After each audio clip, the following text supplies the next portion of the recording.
Bonjour et bienvenue. Aujourd'hui, on se plonge dans un sujet assez dense qui a beaucoup agité les derniers mois, la figure d'Emmanuel Macron. Bonjour. Oui, mais on va l'aborder via un prisme très particulier. Exactement. On a sur la table deux sources qui sont en fait des entretiens assez critiques, datant de fin 2024 et début 2025. Alors, le premier, c'est Pierre de Gaulle, le petit-fils du général, qui s'exprime sur TV Liberté. Et le second, c'est Florian Philippot, le président des Patriotes, sur sa propre chaîne YouTube. Voilà. L'idée ici, ce n'est pas de juger, mais vraiment d'analyser, de décortiquer leurs arguments pour comprendre le portrait qu'ils dressent du président. Que ce soit sur la politique, l'économie, les valeurs, c'est assez large. Tout à fait. Et ce qui est intéressant, c'est de voir comment ces deux personnalités, qui ne sont pas exactement sur la même ligne politique, eux... Reproche en 4 grands thèmes. D'accord, allons-y. D'abord, une crise politique, institutionnelle, qui rendrait le pays ingouvernable. Ensuite, une économie jugée extrêmement fragile. Le troisième? Une fracture culturelle perçue comme vraiment béante. Et enfin, le point d'orgue, une perte de souveraineté quasi totale. Bon, le programme est chargé.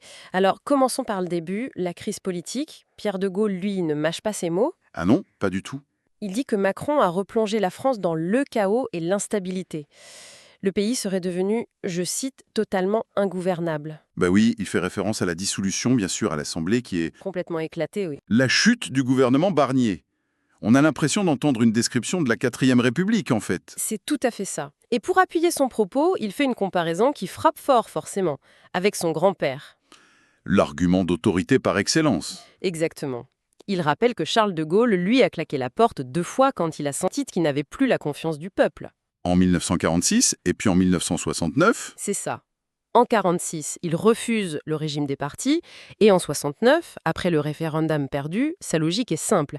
Si le peuple me désavoue, je m'en vais. ce qui est une attaque à peine voilée contre Emmanuel Macron. C'est plus qu'à peine voilé. Le sous-entendu, c'est que lui s'accrocherait au pouvoir alors qu'il n'aurait plus de légitimité populaire. Les mots sont durs. Pierre de Gaulle le traite d'imposteur. D'imposteur qui n'aime pas le peuple français et qui fait preuve d'arrogance. C'est très violent. C'est une accusation directe, en fait. Pour lui, il y a une différence morale qui est fondamentale. D'un côté, un homme d'État qui tire sa légitimité du peuple et qui s'efface Ouais, quand le lien est rompu. voilà. Et de l'autre, un président qui, selon son analyse, s'appuierait uniquement sur la légalité des institutions pour se maintenir, même contre la volonté populaire. Et ça va assez loin, hein, cette critique. Il y a une vraie inquiétude derrière sur la fin du quinquennat. Oui, tout à fait. Pierre de Gaulle exprime la crainte que le président utilise, je cite, toutes les ficelles constitutionnelles pour rester en place. Coûte que coûte. Coûte que coûte, jusqu'en 2027. Et il va même jusqu'à évoquer l'article 16. Ah oui, les pleins pouvoirs. Les pleins pouvoirs en cas de crise majeure? Oui. Pour lui, ce serait la preuve ultime d'un manque de responsabilité morale et politique profond. L'image est donc celle d'un homme seul, isolé, qui gouvernerait sans le peuple? Voire contre lui. C'est ça l'idée. D'accord. Cette idée d'un président déconnecté, qui s'accroche, j'imagine que ça ne s'arrête pas à la politique. Le lien avec l'économie doit être assez direct dans leur discours, non? C'est le 2e étage de la fusée. Et c'est un point central pour les deux. Pierre de Gaulle, il commence par peindre un tableau financier apocalyptique. C'est-à-dire? Il lance des chiffres qui donnent le vertige. Une dette publique de 3 400 milliards d'euros. 3 400 milliards, c'est un de ces chiffres tellement énormes qu'ils en deviennent abstraits. C'est difficile de se le représenter. C'est vrai. Et pour rendre ça plus concret, il ajoute à cette somme 5 000 milliards d'engagements hors bilan. Qu'est-ce que ça veut dire, hors bilan? C'est tout ce que l'État a promis de payer dans le futur, mais qui n'est pas dans la dette officielle, les retraites des fonctionnaires, le coût du démantèlement du nucléaire. D'accord, donc l'idée c'est que la situation serait encore pire que les chiffres officiels. C'est exactement son argument. Et le déficit, qui est finalement le rythme auquel cette dette augmente, ça ne semble pas non plus les rassurer. Pas du tout. De Gaulle parle d'un déficit non maîtrisé, qui flirterait avec les 6,5% du PIB, alors que le gouvernement visait 4,9%. Ah oui, le dérapage est conséquent. Et selon lui, c'est ce dérapage qui a provoqué la nouvelle dégradation de la note de la France par les agences de notation. D'accord, donc la note de la France baisse. Pour beaucoup de gens, ça reste un concept un peu lointain. Concrètement, ça se traduit comment d'après eux? Alors, la conséquence est très directe. Une moins bonne note, ça veut dire que les investisseurs ont moins confiance. Et donc ils prêtent plus cher. Exactement. Les taux d'intérêt montent. Le refinancement de la dette coûte plus cher. chaque jour. D'ailleurs, Pierre de Gaulle utilise une image très parlante pour ça. Laquelle? Il dit que les Français travaillent une année entière uniquement pour rembourser les intérêts de la dette. C'est une formule choc. L'idée est donc que le pays ne serait plus maître de son destin, mais dépendant de ses créanciers. C'est ça. Il les nomme d'ailleurs, les banques américaines et des fonds d'investissement anglo-saxons. On touche au thème de la souveraineté, mais par l'économie. Et c'est là que Florian Philippot intervient avec son propre diagnostic. C'est ça. Car il propose une analyse un peu différente sur les causes de cet appauvrissement. Pour lui, le problème n'est pas seulement la gestion, c'est la structure même de l'économie. Qu'est-ce qu'il veut dire par là? Pour Philippot, la racine du mal, c'est la désindustrialisation massive. Il rappelle que l'industrie, c'est à peine 8% du PIB aujourd'hui. Et il identifie des coupables? 2. Primo, l'euro. Il le décrit comme une monnaie trop forte pour nous, mais parfaite pour l'Allemagne. Ce qui aurait plombé notre compétitivité. Et le deuxième? Les traités de libre-échange de l'Union européenne. Et là, il prend un exemple que tout le monde peut comprendre. Ah, Les tomates cerises du Maroc à 99 centimes la barquette au supermarché. d'accord, je vois. Il explique que ce prix n'est possible que grâce à un accord qui a supprimé les droits de douane. Pour un agriculteur français, avec ses coûts, ses normes, c'est une concurrence impossible à soutenir. C'est le pot de terre contre le pot de fer. C'est exactement ça. C'est intéressant parce que ça déplace la critique. Ce n'est plus seulement Macron, c'est un système global, l'UE, qui met en péril la production nationale. Et on glisse tout droit vers le troisième axe, la fracture culturelle. Ah oui, Bah oui, des exemples comme les tomates, ça sert de pont. Ça illustre comment une décision politique abstraite, un traité, a un impact très concret sur le terroir, sur le mode de vie. Et c'est là que les critiques deviennent beaucoup plus personnelles. surtout chez Pierre de Gaulle, j'ai l'impression. Et il cite 2 exemples qui l'ont visiblement choqué pour illustrer ce qu'il appelle l'arrogance du président. Oui. Le premier, c'est le discours de Macron à l'intérieur même de Notre-Dame. Pour sa réouverture. C'est ça. Pour De Gaulle, c'est une rupture historique. Il martèle « Aucun roi de France, aucun président n'a jamais osé faire ça ». Il y voit une double transgression. Oui, d'abord une violation de la loi de 1905, la laïcité, et ensuite, et c'est peut-être plus profond pour lui, un geste d'orgueil, une façon de se placer au-dessus de la religion. Le deuxième exemple est plus spectaculaire. On se souvient des images de la garde républicaine dansant le disco à la cérémonie des JO. Ça avait beaucoup fait réagir, oui. Pour Pierre de Gaulle, c'est plus qu'une faute de goût, c'est un spectacle choquant. Il le compare à un président de la foire du trône. Ironiquement, oui. Pour lui, un chef d'État doit incarner une certaine dignité, être impeccable et ne jamais céder au marketing. Donc si je comprends bien, pour eux, le disco de la garde républicaine, ce n'est pas anecdotique. C'est un symptôme délibéré, une pièce d'un puzzle visant à effacer une identité culturelle. Vous mettez le doigt dessus. C'est exactement ça. Ces 2 exemples, qui peuvent paraître anecdotiques, sont lus comme des actes de rupture avec la tradition.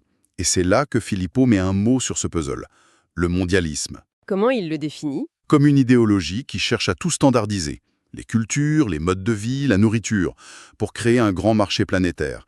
Et dans cette logique, les terroirs, les traditions sont des obstacles à éliminer. Et Pierre de Gaulle rejoint cette vision quand il parle de la cérémonie des JO comme d'un culte païen ou d'un culte de la jouissance. Oui, il y a cette idée de remplacement des valeurs traditionnelles.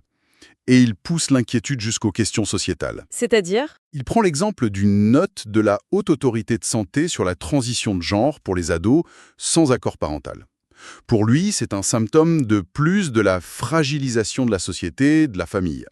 Il oppose ce modèle à d'autres civilisations. Oui, il met en face ce qu'il appelle ses dérises, avec les valeurs qu'il voit défendues en Russie, en Chine, en Afrique, centrées sur la famille, la spiritualité.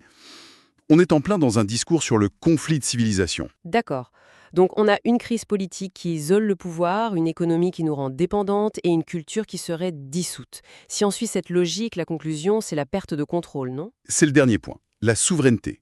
Et c'est le point d'orgue de leur critique, là où tout converge. Et comment ils illustrent ça? Pierre de Gaulle commence avec des exemples de perte d'influence. La France doublée par la Russie comme premier fournisseur de céréales au Maroc. Ah oui. Ou le Tchad, partenaire historique, qui annule son partenariat militaire. La cause, selon lui, est toujours la même, l'arrogance de la diplomatie française. Et j'imagine que le grand classique de la critique souverainiste ressort aussi. L'OTAN. Inévitablement.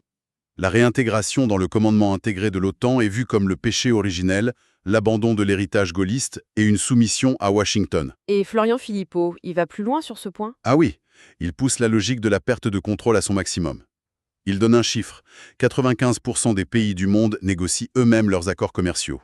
Pas la France. Non. Elle a délégué ça à la Commission européenne. Et son argument, c'est que l'UE est une très mauvaise négociatrice pour les intérêts français. Il a des exemples? Oui, il prend l'accord commercial négocié avec Trump. Il affirme que la Suisse ou le Royaume-Uni, en négociant seuls, ont obtenu de bien meilleures conditions. Mais sa critique la plus grave, c'est sur ce qu'il appelle le pillage de l'industrie française.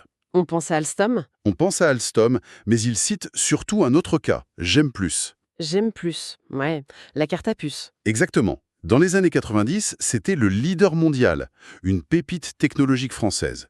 Et selon l'analyse de Philippot, l'entreprise a été la cible d'une opération de la CIA pour la déstabiliser de l'intérieur et permettre son rachat par des intérêts américains, pour s'emparer de la technologie. Attendez, là on change de dimension. Ce n'est plus de la mauvaise gestion, c'est une accusation de complicité passive ou active de l'État français. C'est exactement l'accusation. Le drame, pour lui, c'est que l'État non seulement n'a pas protégé son joyau, mais aurait facilité sa vente. Ce qui l'amène à une conclusion terrible. Sans appel. La France serait dirigée par des élites qui ne sont plus patriotes, qui ont démissionné de leur rôle et qui bradent les intérêts du pays. Le problème est double. Une dépossession par le haut via l'UE et une trahison par l'intérieur. Alors, si on essaye de synthétiser tout ça, le portrait qui se dégage est celui d'un président qui incarnerait ou aurait accéléré une crise totale. Crise politique avec un pays ingouvernable. Crise économique avec une dette abyssale. Crise culturelle avec une rupture des traditions. Et au final, une crise de souveraineté.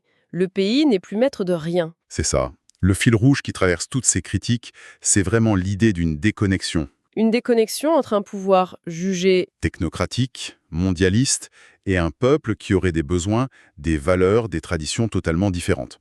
Que ce soit sur la gestion d'une crise agricole, la négociation d'un traité ou l'organisation d'une cérémonie, la conclusion est toujours la même.